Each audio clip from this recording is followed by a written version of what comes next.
You made it. Of course. Yeah, better late than never, right? Chinoza, what got you talking the most over the weekend and your biggest news in the sporting world?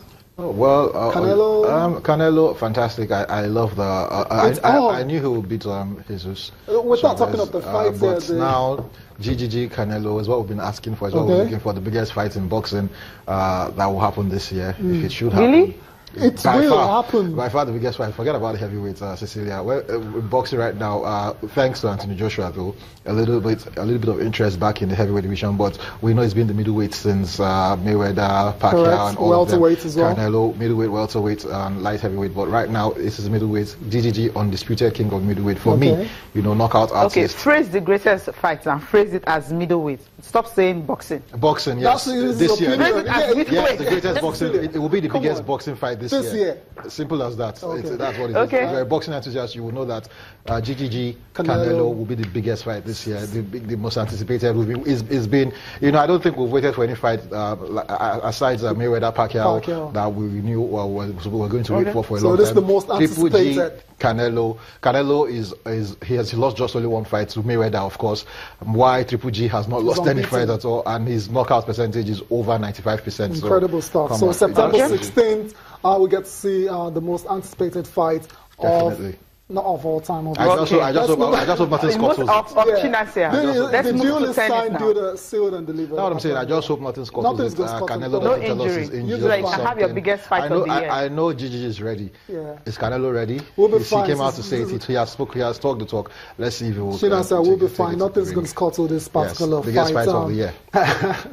Okay, let's talk tennis now, Cecilia. The Madrid Open is on at the moment, and world number 2, Novak Djokovic, made headlines a couple of days ago when he decided to part with his entire coaching staff. Isn't it explaining exactly why he made that decision?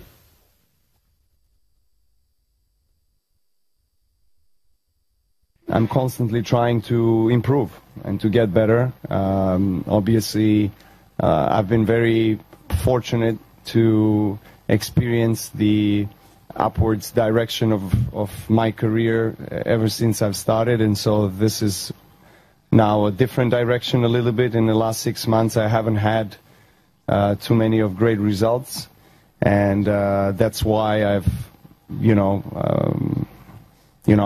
felt like I needed some changes and I needed to approach things maybe a little bit differently, and which is completely fine. It's just life always throws new challenges at you, and instead of avoiding them and ducking them, I'm trying to confront them and trying to embrace them, and I guess in the process get better as a person and as a tennis player. How long maybe this process is going to last, or before I get to the winning terms again, I don't know, and I'm just hoping I will get there again. Okay, welcome back. Novak Djokovic speaking on the decision to actually fire his entire coaching staff. And Chinasa, do you think that move, it describes it as a shock therapy move? How do you think this is going to work out? Well, of course, you wouldn't really be that surprised seeing Djokovic, get rid of his entire coaching staff, because you look at his decline. It's been sudden, and it's been so he's trying to figure out what is really happening. If maybe sometimes you just need to clear out your head, clear out everything, and start over and see how it will help you. So maybe I think that's where Djokovic is now. He's decided to, clear everybody out and let me concentrate. And he's playing at the Madrid Open now. So let me concentrate and see how I'll be able to get things back, because his decline has been very, very sharp and steep. Because look at the likes of Murray, Nadal is making a comeback, Federer is making a comeback. He knows he needs to get up there. Milos Raonic waiting in the wings, and Grigor Dimitrov and the likes of them. So the ATP is very, very, very competitive. So he knows that he cannot afford to slip up. Okay, fingers crossed. Now we'll see how that one pans out. And Cecilia, Sharapova's also is playing at the moment. Yeah, Madrid, and of course, interestingly, herself and of course Eugenia Bushell will be in action today. Remember what happened to Eugenia Bushell when he delivered her a cheat? But then they will be facing each other at the Madrid Open later today. We'll get to listen to Maria Sharapova, her reaction to what Eugenia Bushell said, and also Eugenia Bushell, what she said earlier concerning Maria Sharapova. I don't think that's right. She's a cheater, and so to me, I mean, I don't think a cheater in any sport should be allowed to play that sport again.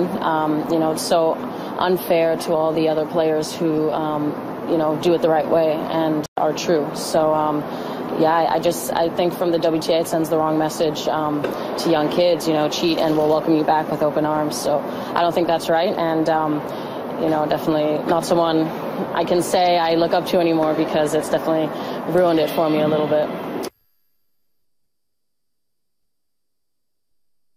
It's not the way I go about my job, and I never really have. I've been in the public eye since I was a very young girl, and I've heard a lot of things, and if everything affects you on and off the court, I think that would be a really challenging position to be in. And yeah, it's not the way I think. My tennis speaks for itself, and that's what I focus on.